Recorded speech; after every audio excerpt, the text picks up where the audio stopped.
Tuberculose.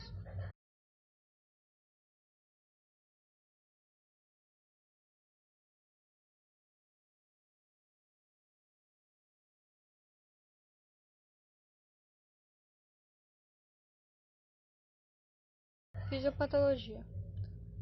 A tuberculose pode ocorrer em 3 estágios: infecção primária, infecção latente e infecção ativa. A infecção ativa tuberculose causa inicialmente uma infecção primária, que raramente resulta em doença aguda. A maioria das infecções primárias, 95%, é assintomática e seguida por uma fase latente dormente, onde na qual o hospedeiro está presente, porém não está ativo na pessoa em que ele está presente. A disseminação hematogênica, que é a disseminação através do sangue, é menos provável nos pacientes com imunidade parcial, decorrente da vacinação ou a infecção natural prévia por microbacilos da tuberculose. Podem sobreviver nesse material durante anos. O equilíbrio entre a resistência do hospedeiro e a virulência microbiana determina se a infecção essencialmente desaparece sem o tratamento, se permanece dormente ou torna-se ativa. Focos infecciosos podem deixar fibronodulares cicatriciais nos ápices de um ou ambos os pulmões. Focos de Shannon, que costumam resultar de disseminação hematogênica a partir de outro local de infecção, ou pequenas áreas de consolidação, que são os focos de Gone, mais comumente na fase primária. O teste cutâneo tuberculínico e os ensaios de liberação de gama interferon tornam-se positivos durante a fase latente da infecção. Locais de infecção latente são processos dinâmicos, não totalmente dormentes, como se acreditava. Raramente o foco primário progride de modo imediato, causando doença aguda como pneumonia, às vezes cavitária. Derrame pleural. O derrame pleural é o líquido pleural que sai da pleura e entra para o pulmão, que é chamado derrame pleural. E alargamento do mediastino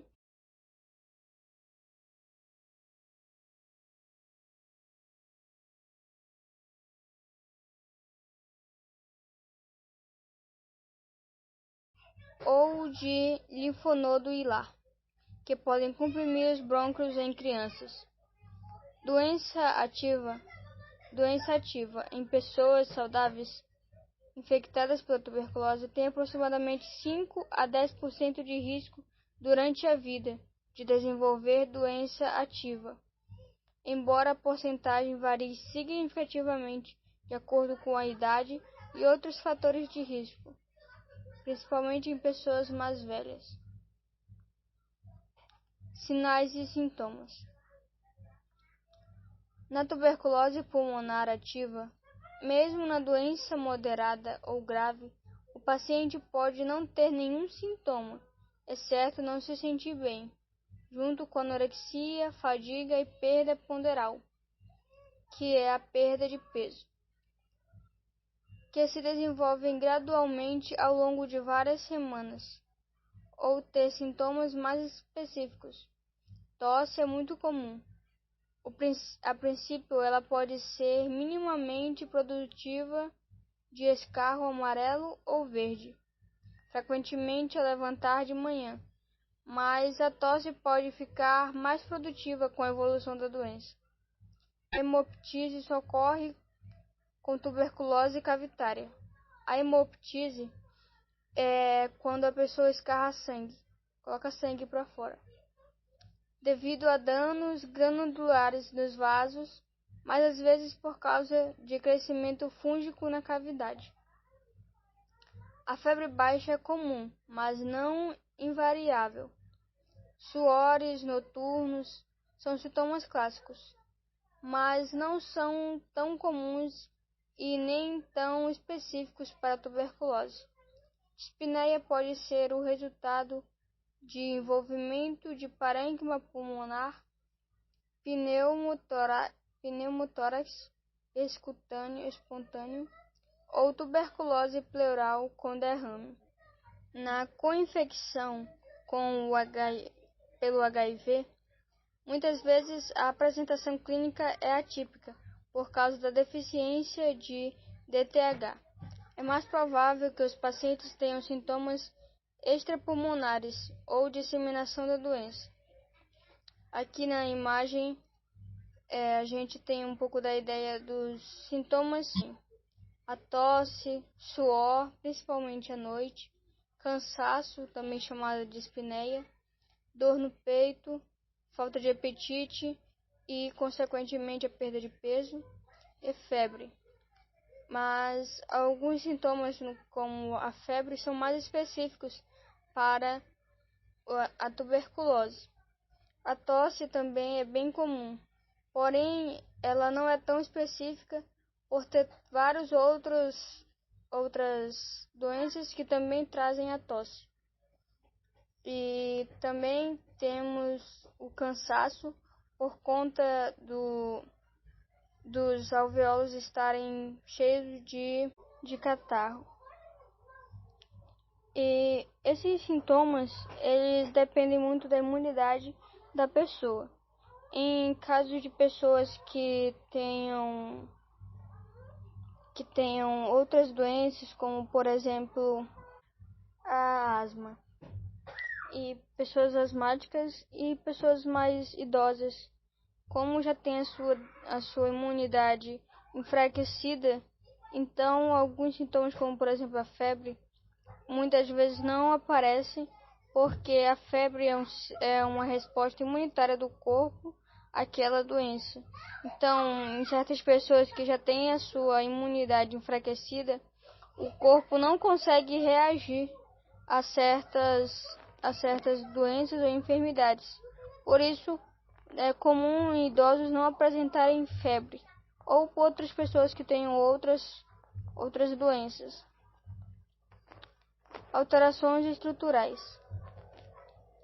Dessas alterações perduram lesões residuais em muitos pacientes, o que resulta em sequelas pulmonares, caracterizadas por comprometimentos na estrutura brônquica e do parênquima. Estas alterações estruturais, por sua vez, incluem distorções broncovasculares, bronquioectasias, enfisema e fibrose.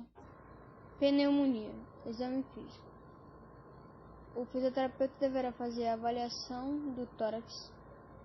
Um tórax que esteja contaminado com a tuberculose provavelmente estará inflamado. Na percussão, esse tórax apresentará massa 6 ou submassa 6, que é um som produzido quando os alvéolos estão cheios de líquido. No caso, quando acontece o derrame pleural. E deverá fazer também a ausculta pulmonar. Na ausculta, será possível detectar em um paciente que esteja com tuberculose murmúrio reduzido, com crepitações ou excretores e sopro tubário. Essas crepitações ou excretores têm um som parecido com um velcro abrindo ou uma fricção de cabelo. São sons semelhantes a este. O fisioterapeuta provavelmente escutará em um paciente que estiver com um caso clínico de tuberculose. Na ausculta, o fisioterapeuta deverá auscultar toda a região pulmonar, em especial as partes distais do pulmão, que é onde ficam os alvéolos. Esses alvéolos, em pacientes que estão com tuberculose, estarão certamente cheios de catarro. Por isso é aconselhável auscultar mais na parte distal do pulmão, que é onde será possível ouvir esses sons anormais e que são mais característicos da tuberculose. Nessa patologia, o fisioterapeuta pode atuar instruindo o paciente com exercícios que tornem a tosse eficaz. Através dela, o paciente consiga eliminar o catarro presente nos alvéolos pulmonares, para que a troca gasosa e o oxigênio do sangue seja feita de forma eficaz.